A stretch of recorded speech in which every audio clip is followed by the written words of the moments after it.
All right, Big Beat family. I am here. I'm Charlie. Good to see everybody. And I am here with the legendary Leland Sklar, and just everybody on our station. Lee knows who you are, but just to refresh their memories, Lee is a magnificent musician, bass player, plays with thousands of people, including James Taylor, Toto, Phil Collins, Hall and Oates, currently on tour with Lyle Lovett, and is a musician in his own right. Currently, also I think you're on tour, aren't you, with the Immediate Family, or that's an off and on thing? I think. Yeah. What's going on with the band is one of the members, Waddy Wachtel, has been on the road for like the past year with Stevie Nicks. He's their musical director and guitarist. So we haven't been able to really do anything cohesively as the Immediate Family because Waddy's been busy with this. We've done a few gigs, and we were lucky to have Elliot Easton from the Cars would come and play with us. So we got to do some Cars tunes, which was really great. But and Steve Postel, who's another member, has been out doing a tour. He was supposed to be on the road with David Crosby, and then David Crosby unfortunately passed away. So they took the band. It's going to be doing that tour, and they're doing a tribute tour to David. And then Russ Kunkel and I have been out with Lyle Lovett most of the year. And we still have another 6 weeks to go. So we did a thing with the band last night. There's a documentary movie that was made about the Immediate Family that was made by Denny Tedesco, who did the Wrecking Crew movie. Right. And so he did this movie called The Immediate Family. And it's been doing really, really well on film festivals and stuff. And now there's a chance of getting a Grammy nomination for music documentary. So we did a show last night. We all came into town and played. We did a screening of the movie, then a Q&A, and it was great. Jimmy Jam, the producer, came in and emceed the Q&A with us. And then after that, we did like a micro set, did like 3 songs just for the people that were there. So that's kind of where it's at this point. So we're waiting to, see what happens with that. It'd be pretty thrilling for everybody concerned if they at least got a nomination. There's a lot of great docs, so you never know who's going to win that. Well, that is an incredible documentary. I've seen it. I've seen the Wrecking Crew too. I've recommended it to our listeners. Right. I've seen the Immediate Family, recommended that to our listeners too. And that's kind of it's interesting that the documentary team that did the Wrecking Crew did this one too, because you're kind of related to the Wrecking Crew in many ways, aren't you? The Immediate Family. Yeah, I mean, it really is. First off, you have Denny Tedesco, who did the Wrecking Crew's father. Tommy Tedesco was one of the greatest studio musicians ever. And I was real fortunate that around 1970, when I really started working in the studio in earnest, I got to do lots and lots of records with Hal Blaine and Tommy Tedesco and Larry Knechtel and Mike Melvoin and Dennis Budimir and all these guys who were the mainstay of the Wrecking Crew. So I was kind of one of those transitional players that really was privileged to walk both sides of the fence. I was part of the new team coming onto the scene, but also getting to spend so much time almost being mentored by the traditionally well-known musicians. So it's been a great relationship. I went to a whole bunch of the screenings for the Wrecking Crew when they finally brought that out, and was able to sit with those guys and talk about my relationship with all of them. So we've been connected for a long time, and I'm really proud of what Denny and the whole production team put together for this film. I mean, we're still amazed at, like, we're the subject of a movie, just a bunch of old knuckleheads. So it's kind of a trip, I'll say that. Well, I know how you are about being the center of attention. You talk about that in the documentary a little bit. One story you tell is when you noticed a few people wearing the Leland Sklar fan club T-shirts in the front row. Tell the team about that. That kind of came about kind of wild. Yeah, well, it's one thing, we're all sidemen. Oh, just so if people are looking at this, I'm sitting in my pickup truck outside of a medical center. My wife is in and having physical therapy. from some injuries she had. And rather than make her come early and run home to do this, I just thought, well, my phone will work in the truck. So I'm Right. here. There's the medical center right out here. People going. So yeah, We're I very love flexible, aren't we, these days? It just follows us everywhere. I love tech. No, so we were doing a gig with one of the gigs we did with James Taylor back in the late 70s, I guess it was. And we were at Merriweather Post Pavilion. It's a beautiful, beautiful venue. And we walk out on stage and look down, and in the front row, like half the front row, had Leland Sklar fan club T-shirts on, and James just kind of looked down. I mean, the artist likes to be the center of attention. No matter how great they are, they kind of like that. So I just said, okay, I'll try to keep a lower profile for you. And now, since now I go out there like with Lyle, and I look out in the audience, or if the immediate family's working, and I see people all wearing beard T-shirts that I had made up that I sell on my website. That are the whole front of the shirt is my beard. Looks like this. That's great. Let's talk about those kinds of artistic outlets for you besides music. You have a whole website, and you've done some paintings too, right?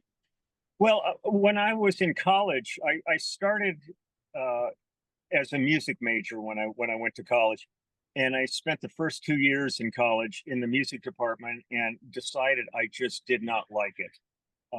It seemed like the major focus of the entire collegiate experience for me was wanting me to become a teacher. And that was really, I don't feel that at all. I mean, I'm happy to talk to people on do clinics and things like that, but to actually be a true academic music teacher was really not in the cards. I was a band guy. I just wanted to be playing.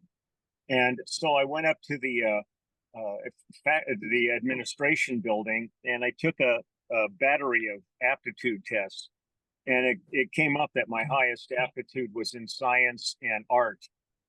And I've always been fascinated with science. That's been a part of my entire life. I never really thought about pursuing anything in science. But art has also been a part of me growing up. I was always, like when I was even in grammar school, when they would want to have like a mural painted like with dinosaurs on it, I was the guy that was picked to do that. And I was the guy that painted, rat fink monster heart rods on everybody's notebooks and things like that. So I ended up becoming an art science co-majors, and was actually gearing towards possibly becoming like a medical or a technical illustrator. And then as chance would have it, I was in a band in the late 60s, 68, 69, called Wolfgang. And our drummer had a friend named John Fishbeck, who owned a studio in LA called Crystal Recording Studios. And John produced and recorded like all the early Stevie Wonder records, Songs in the Key of Life, and that period of Stevie's life. And he would hang out at our rehearsals with us. And one day he came to a rehearsal with a friend of his who had just come back from England, and it was James Taylor. But nobody knew who James Taylor was. He was a new artist at that point. And they had just finished cutting his James Taylor album. And he hung out with us for a couple of days, and it was really cool.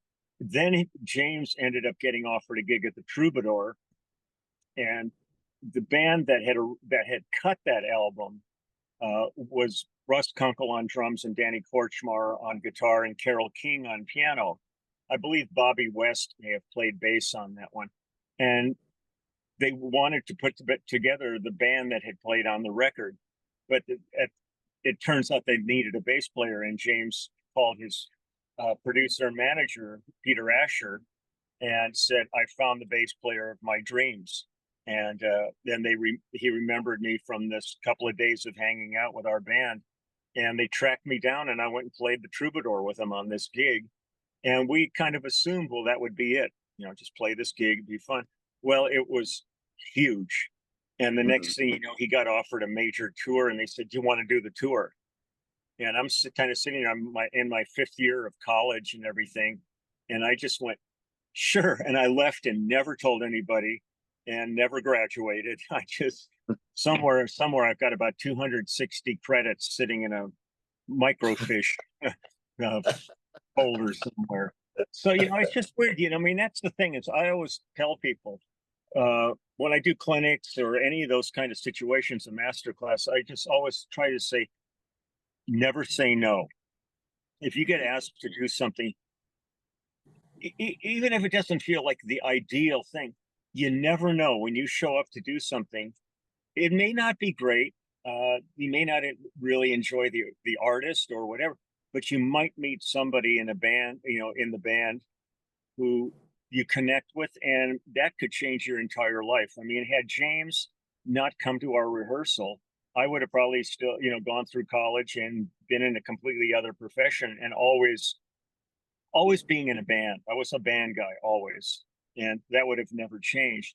But it can be just the slightest turn of events can change your life dramatically.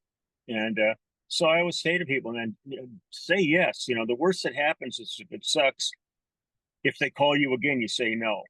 You don't want to do it. But you just never know what's around that corner, and you really should try to take advantage of it. Because it could be a life-changing experience. Yeah, that's great advice. I think a lot of folks who are getting into music or learning music, they give up a little too early or think they're not going to be a huge star, but it's still okay to understand music and learn an instrument. What would you say to kids? One of the things that we do, and I think the audience knows it, is we support childhood music education and the importance of music in the realm of education. And what message would you have for young musicians who are just starting to pick up an instrument, that think they might be a rock star or something like that, but really it's not necessarily about being a star. It's about knowing the music or knowing the instrument. What's your advice? Well, I think the process of learning an instrument, and especially if you find yourself in a situation where as you learn, like say you're in junior high school, and then you get into the orchestra or the band at school, there's a thing that happens there about how to relate to other people, how to work with other people, how to interact with other people, that I think there's not that many other opportunities to do that. You can, to a certain extent, in sports. The only thing I see really different with sports is the fact that sports, for the most part, how it's performed is pretty cut and dry. I mean, there's all these rules about, when you're playing football or baseball and stuff, and you have to adhere to these rules to play the game. Where with music, you can pretty much go down any path you want to create, and it's really an open field for you. But the way relationships develop in there, and the way people support each other, is really unique. And I feel really, really fortunate that all through school, I started playing music when I was just turning 5 years old. Um, I think we're still good. Okay, it looked like We're it's really. I started playing piano when I was 5 years old, and I was studying classical music. I was one of those childhood kind of music snobs, because to me, it's like classic was pretty much it. I was fortunate to be raised in a household where my parents weren't. It's not that they were musicians, but they were very eclectic in what they listened to. So they had a pretty extensive record collection of pretty much anything you could imagine. And so I was exposed to a lot of music as a kid, and it became like my path.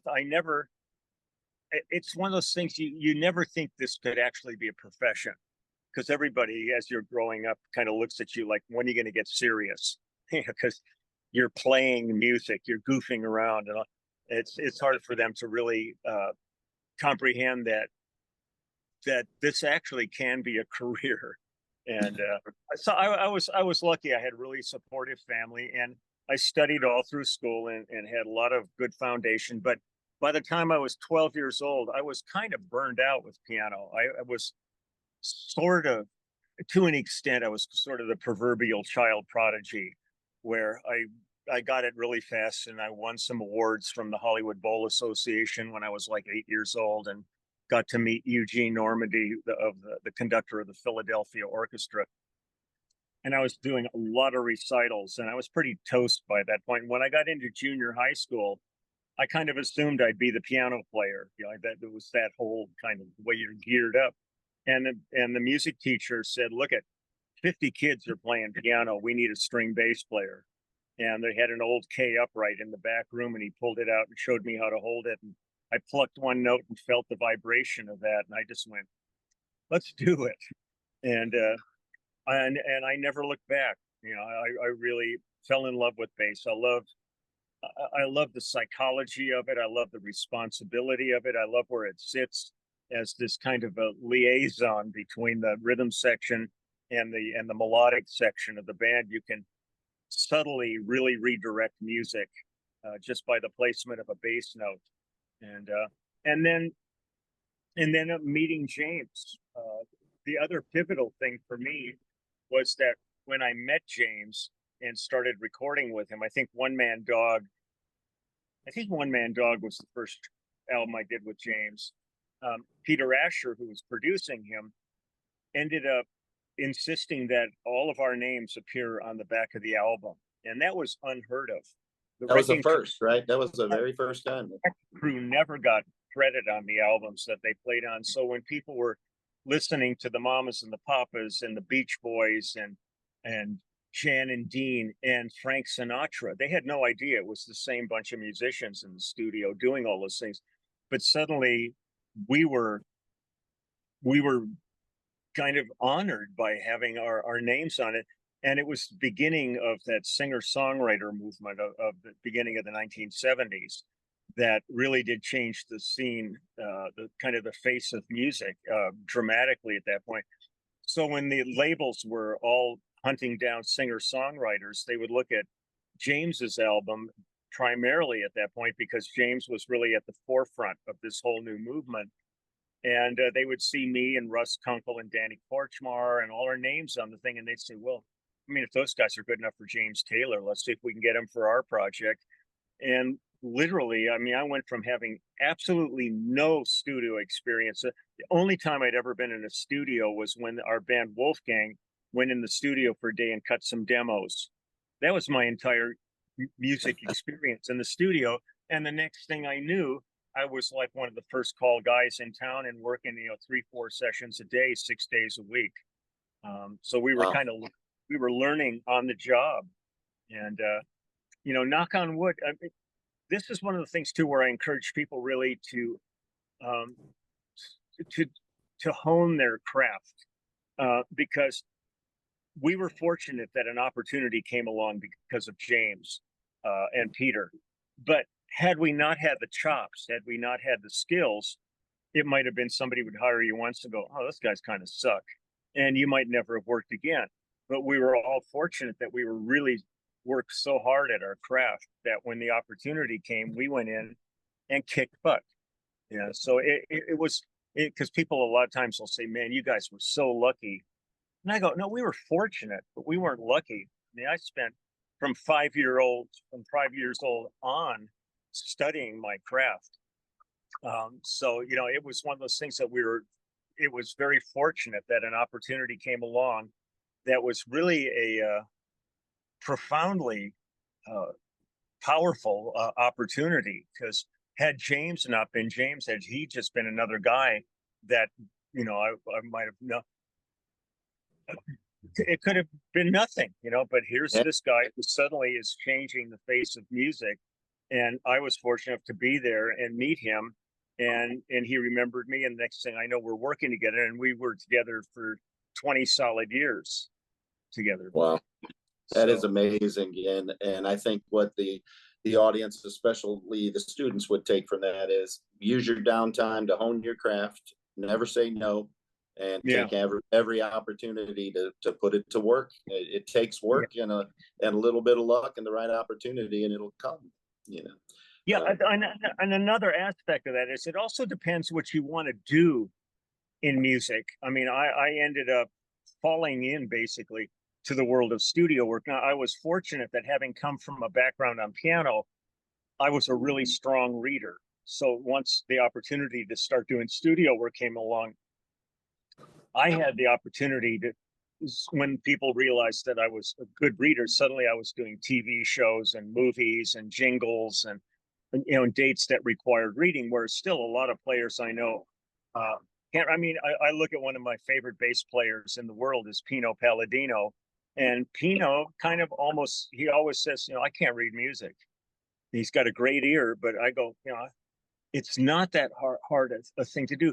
But if you don't want to be a studio player, there's a ton of bands and artists out there that can't read music, that don't know any of the real true fundamentals of music, that have very successful careers. So, it depends what you want to do. If you want to pursue like the world that I live in, then you really need to have a whole lot of tools in your toolbox. But if that's not important to you, you might be able to get away with everything with a a vice grip and a screwdriver. It's, you use the vice grip as a hammer and everything. It's not correct, but you still might get the job done.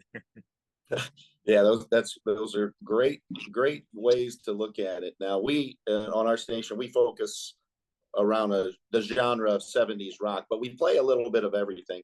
And sometimes we play the influences of rock. We play jazz, we'll play blues, we'll play soul.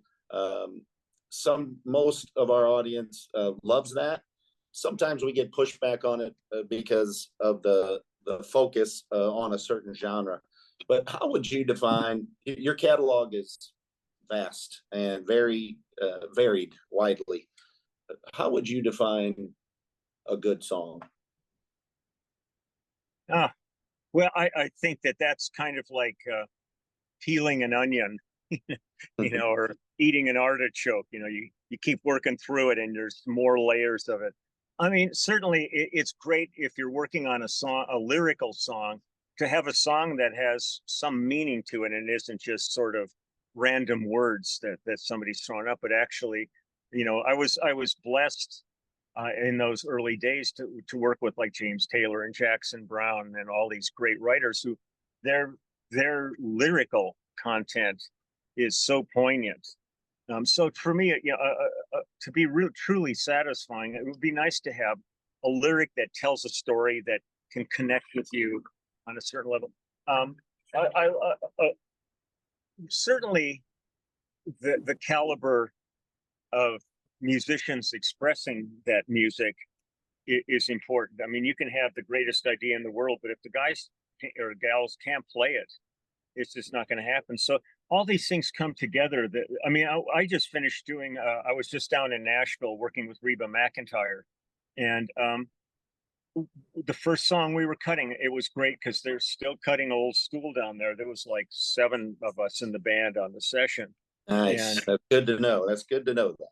Yeah. And we were working on the first tune, and we had an okay arrangement of it going. And then Reba just kind of went, I'm not feeling this song like the ballad I was told it is. We could play it. It clicked, but there's this truck driving by here making all kinds of noise. There's a malleability to music where you kind of listen to something and you kind of go, it's just not right. Let's change the tempo. Or sometimes you're working on something and it just doesn't sound right. You go, is this key too high for you? And suddenly you drop it a whole step, and it takes on a whole other just texture to it. So there's all these things, like tempo and instrumentation, lyrics, and especially when you're in the studio, so much of it is predicated on that other member of the project who's the engineer. Because if you're not getting it conveyed to the medium, be it tape or, if you're going to digital, Pro Tools or one of those other digital formats, If it's not getting recorded properly, you can listen back and you think, God, this sounded great out there, but it sucks in here. So there's a lot of levels to all of this stuff. But the thing that's fun sometimes is when you just cut something and everybody looks at each other and goes, "Oh man, that's it." Yeah. But again, I've worked on projects where we finished something and I went, God, that was great, and then it gets canned and it's never heard. It never gets released. And I've worked on other things where we all kind of look at each other and said, "What a turd!" And next thing you know, it's the next thing you know, it's the #1 record. So, no, well, the thing to me that really is poignant about music is, and I think the arts in general, is how subjective it is. Like I always tell people, I said, you can go to an art museum and be standing next to somebody looking at a painting, and you have tears running down your cheeks. You are so emotionally connected to that painting, and the person next to you is going, "This sucks," and you're both You're both right. right. Yeah. So I mean, there's so many times with music where you hear something and you go, Jesus, really? And yet, it's like one of the most popular things out there now. Somebody's loving it. So Yeah. you have to be, aware of that. There's going to be all kinds of different aspects to what we're, dealing with now. As a studio musician, it maybe requires me and the guys of my ilk to be more open about music, because you never know what you're going to get called for. And I've done everything from jazz to polkas to funk to electronica, all kinds of stuff. And you have to go in with an open mind, and you want to really give it everything you've got when you're in there. So it requires maybe a little different listening perspective when it comes to music, rather than somebody who goes, "I only like country music." That's all they listen to, and that's all they want to play. And that's fine. That's valid. It's just you're not going to be able to do what I do if you wanted to do it, if you've got that attitude, because you may be having to play on things that you're not digging. And that's really unfair to the artist. It's unfair to the audience. You should, enjoy what you're doing. That's great. Great advice. Also, I want to be very aware of your time, and I'm very thankful for the time. We're good. We're good. I'm good until she comes staggering out here.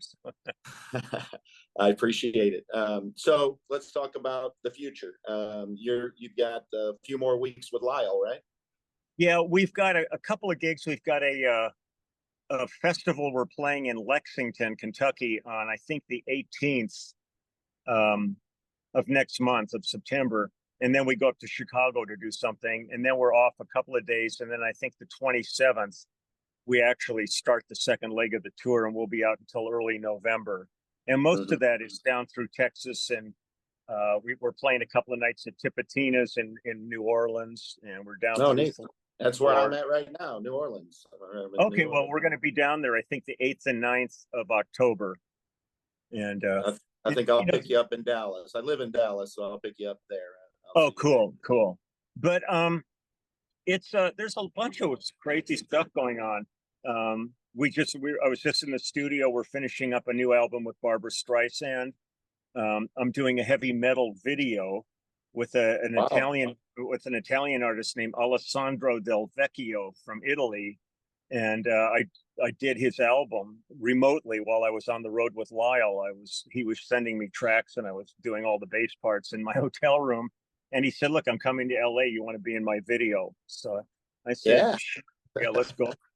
And then I just talked today to Herb Peterson, who's one of the great guitar, banjo, bluegrass singers, and he's working on a project. He just called me to ask if I could spend a day with him. And there's another project I'm doing up in Ojai. So there's like all these like couple of day different projects going on. But once we hit the road, we're pretty much slamming until November, beginning of November. And then whatever the rest of the year is, I don't know. But Lyle's the acoustic group, because the thing we're doing when we go back out is still the large band with the 15 players. But then at the beginning of the year, we start the acoustic group, which is like 5 players in Lyle. And we'll be out, I think, like February and March with that as of now. So It's one of the things I always think is a moving target is harder to hit. So you just keep on going. And I feel really, I I still pinch myself every day that I get to do this. Oh, I'm sorry, I was resting my hand and it was in Oh, front of the that's all right. But That's all right. you kind of sit there, and I mean, I'm 77 years old now, and you kind of go, by now, I didn't think, first off, I might even be alive, let alone still working. So it's one of those things you just kind of pinch yourself every day, and you go, man, this is good. I never take anything I work on for granted. I just look at it every day and just go, this is great. I'm really excited about getting the phone call and going to work, and it's I don't see an end in sight unless I get to the point where I'm arthritic and I can't play, or some disease or something takes it away. But as long as that phone rings and I can play, I'll say yes and I'll show up. Well, it absolutely comes through, and our audience recognizes it. Your energy towards what you do. We've all seen you. We've all seen you. We see you playing, and we see you play a song that we know you played countless times, and somehow when you're playing it, it looks to us, and I think it's coming through as sincere that you're playing it like it's brand new for you too. And Yeah. I'm wondering, how do you do that? Well, I try. First off, I try with every performance, be it in the studio or being live. Um, I don't fall into patterns with these things. I just kind of look at it and I go, what else can I do on this one? Let me make it a little bit more unique, a little bit more special. And even in the documentary, I think I talked about Fire and Rain, James Taylor, and I said, Yeah. I've probably played that song 1,000 times, and it's only a few chords, but every time I've played that song, I always think in the audience there's somebody who's probably hearing us play that for the first time, and that's who I play to, not the person who's heard it 500 times out there, even though it is for them too. But there's something where you always go, there could be something special about this one for somebody. So it's really fun. And I also I kind of think, I just don't find playing tedious or boring. People, they'll start to say, "Oh, you guys are just, you play those same songs." I go, "Fine, it's an adventure. It's an adventure every time, and every time you're with some different players, or a different venue, different audience. There's nuances that change them every time. So it never feels like you're just walking through it. I've never felt that at all. If I got to that point, then I'd quit. If all of a sudden I thought, I play it the same every night, I'm bored now. But I'm still going out and doing it. It's unfair to you. It's unfair to the audience. So I'm still pumped. I still dig it all. That's great. And it absolutely comes through. And for people like me, I mean, if you're the artist, I guess that makes people like me the curators, kind of, the people who look and see and hear and try to get it out to other folks and let everybody hear what's going on. And it's just a joy to see you and all of the big band in the current case, and of course the immediate family and all that's going on. We're excited. I hope the Grammys come through, and I hope you decide to go on an immediate family tour. I mean, I think that's really good. I hope so. The thing that's really funny to me is if I'm in town every year, there's the Grammy show that's televised that you see in the evening, where they give away about 8 Grammys, and there's all these big production. Well, during the day, there's the pre-Grammy show, and the band that plays I'm part of the house band for that. We end up with at least 80 pieces of music to do during that show, and they give out 80 Grammys during the day, and it's all of like world music and tech stuff and all these other categories that'll never be shown in the evening. And I just was sitting there thinking it would sure be funny, because I think the documentary award is given that day. It would really be funny if we won, and I couldn't go up there because I'm in the band playing the walk up and walk off music. Oh, that's pretty good. Yeah, so we'll see how that all goes. But that show is so much fun. If anybody wants to check it out, the two guitar players on that project are Tim Pierce and Dean Parks, who are two of the greatest guitar players in the Sure. studio. And Tim has a really great video showing the whole daytime show and all the music that we did Oh, for really? that. Oh, So wow. if you're on YouTube, just pull up Tim Pierce. You can probably pull up Tim Pierce Grammys 2024, something like that.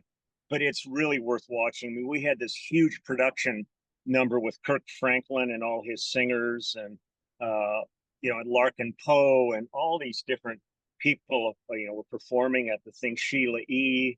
And Wow. it's fun, but from Tim's perspective of going through all the songs and all that we played on it, because you're playing everything on that show from Chick Corea to Kiss to you name it. I mean, we get Mhm. much music in it, and a dear friend of mine, Cheche Alara, is the musical director and keyboard player on it. And he's probably the best MD I've ever worked with, and so they should check that out. It's pretty cool.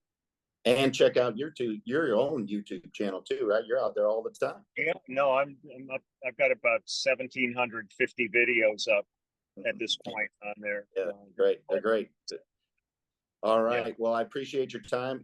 Please stick around. I'm going to turn the audience loose, and then you and I will close out. But the great Leland Sklar, everybody, thank you so much for your time and spending time with our audience, Lee. We it's appreciate it. my pleasure anytime.